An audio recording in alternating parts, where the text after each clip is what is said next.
Vamos a dar continuidad al estudio de la segunda unidad de la asignatura titulada Morfología y Fisiología de las Bacterias. Vamos a estudiar todo lo que tiene que ver con las bacterias y sus características principales, las formas de clasificación. Hay que considerar que dentro de la microbiología se estudia la bacteriología, que es una de las ramas de clasificación para un estudio mucho más específico.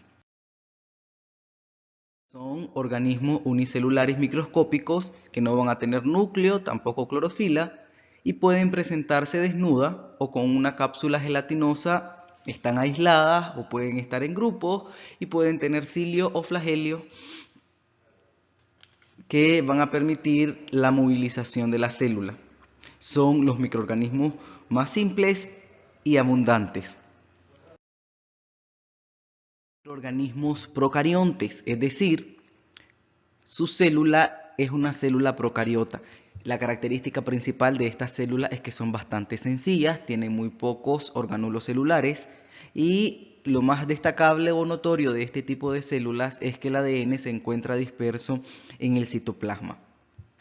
Este citoplasma va a estar envuelto por una membrana plasmática que es delgada y bastante rígida. Esta rigidez permite a la bacteria mantener su forma incluso cuando se encuentra en movimiento.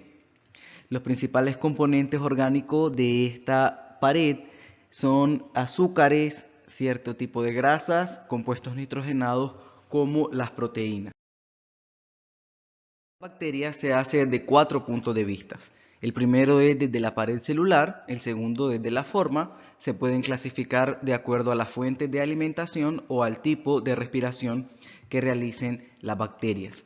Que la respiración pueden ser bacterias aeróbicas, es decir, que viven en presencia del oxígeno, y bacterias anaeróbicas que no resisten a la presencia del oxígeno para realizar sus funciones metabólicas. Se clasifican de acuerdo a la tinción Gram, que es un tipo de tinción diferencial que se emplea en bacteriología, principalmente para la visualización bacteriana, y se va a utilizar tanto para referirse a la morfología de las bacterias, así también para poder realizar una primera aproximación a la diferenciación de estas bacterias. Entonces, desde la pared celular se pueden obtener bacterias gram positivas. Esta diferenciación se hace desde un compuesto que se llama peptidoglicano.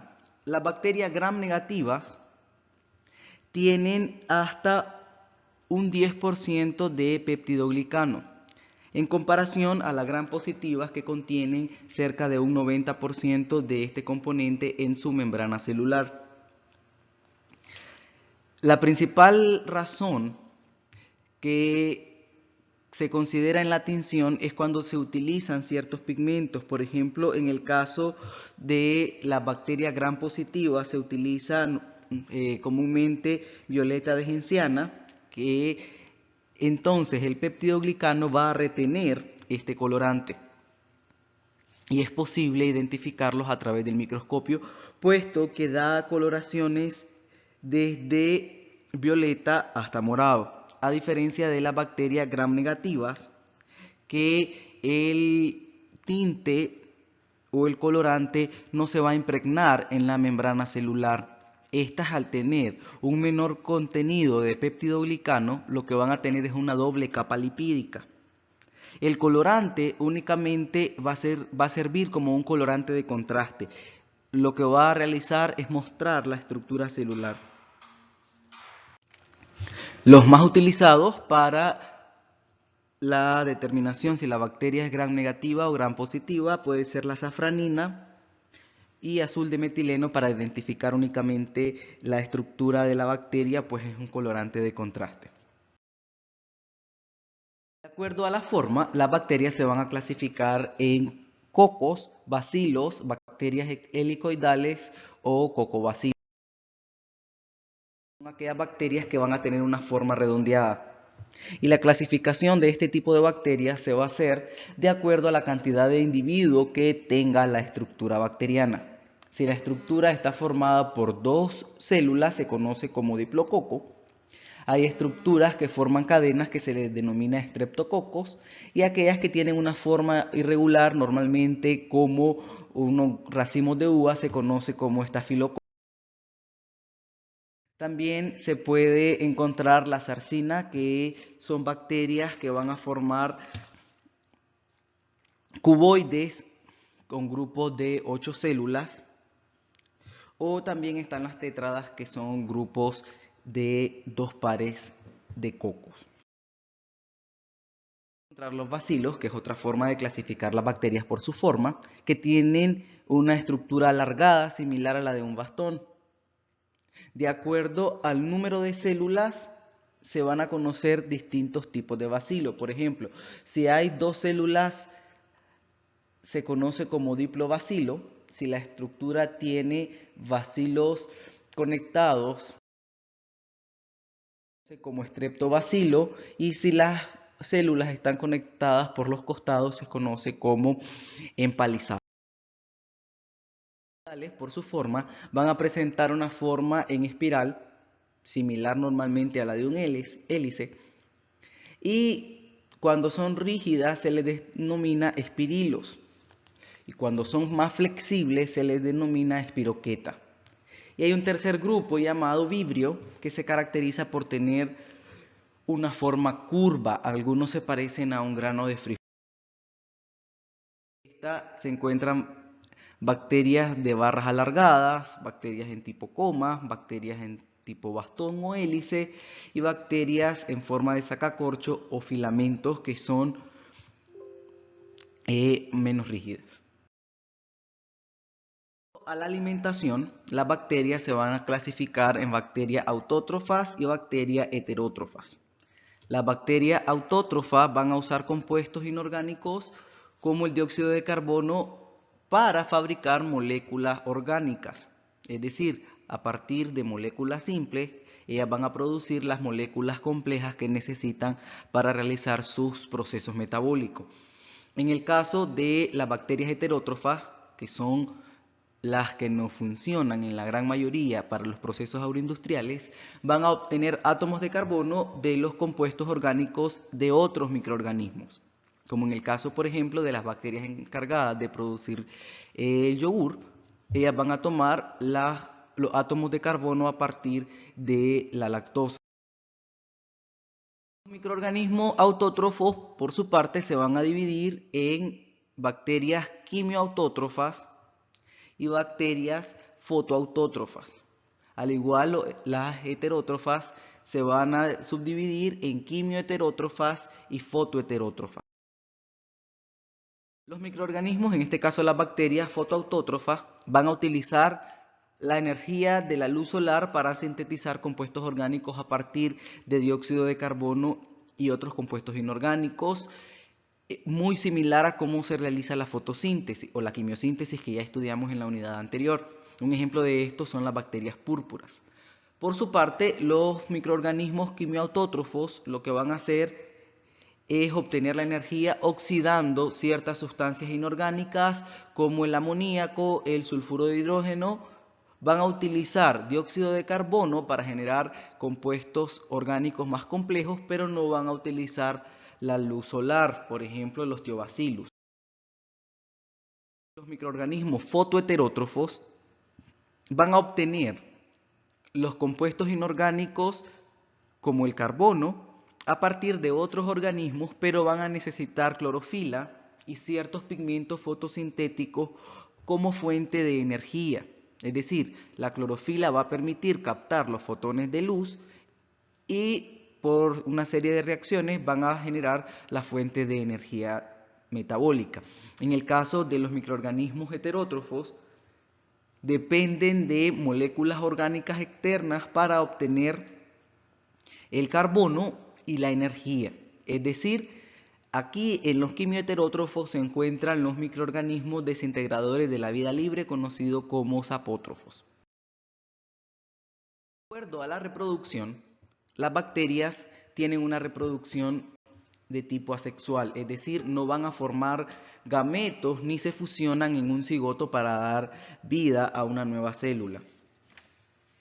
La forma en que puede reproducirse una bacteria puede ser de acuerdo a fisión o intercambio de ADN, también conocida como bipartición o división binaria. Consiste en que una célula conocida como célula madre va a dar lugar a dos células hijas idénticas a ella en cuanto al tamaño y número de orgánulos.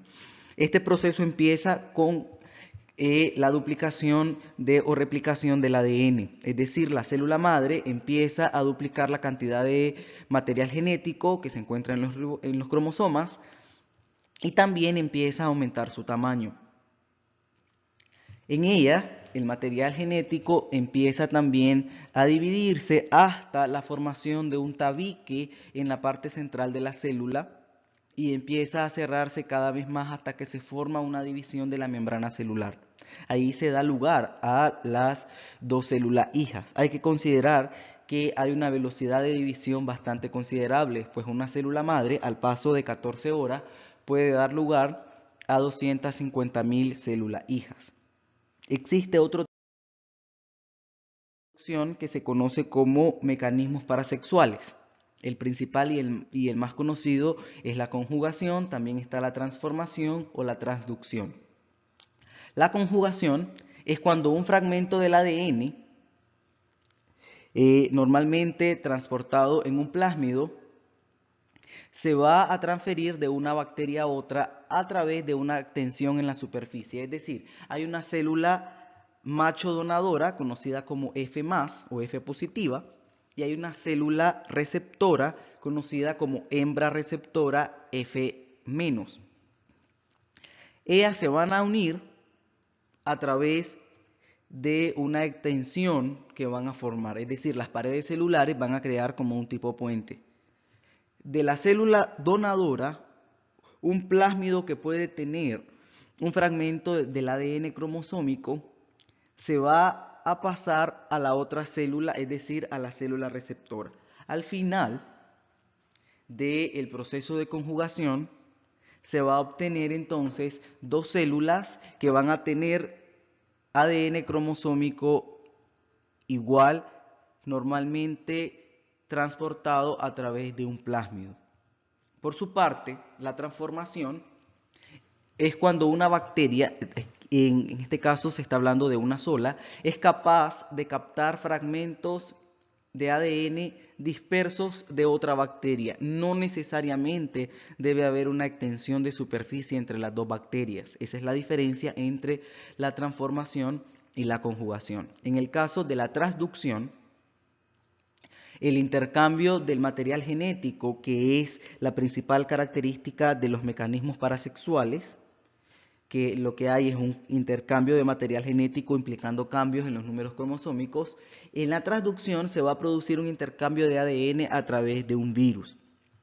Es decir, el bacteriófago, una vez que sale de la bacteria y se dirige hacia otra célula bacteriana, va a llevar restos del cromosoma bacteriano.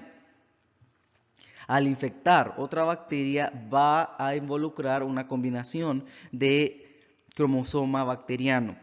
La transducción se puede dar de dos formas. Hay una transducción generalizada, que puede ser cualquier parte del cromosoma el que el bacteriófago lleva y se replica en otro tipo de célula, es decir, la transducción generalizada es un proceso al azar.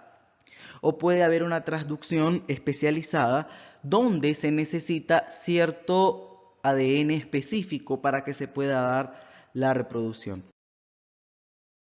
Principales características de las bacterias, se puede hablar de 6 notables, y la primera es que las bacterias se van a encontrar en todos los hábitats, desde hábitats normales hasta hábitats con condiciones bastante extremas. Tienen una alta capacidad evolutiva y de adaptación. Hay una gran variedad en forma y mecanismos de movilidad. Ya decíamos, pueden haber cilios, pueden tener flagelos. Son organismos unicelulares que se van a asociar en colonias y además se pueden reconocer por rasgos distintivos de acuerdo a forma, de acuerdo a tinción, de acuerdo a reproducción, y solo van a poseer una forma de reproducción, que en este caso es la asexual.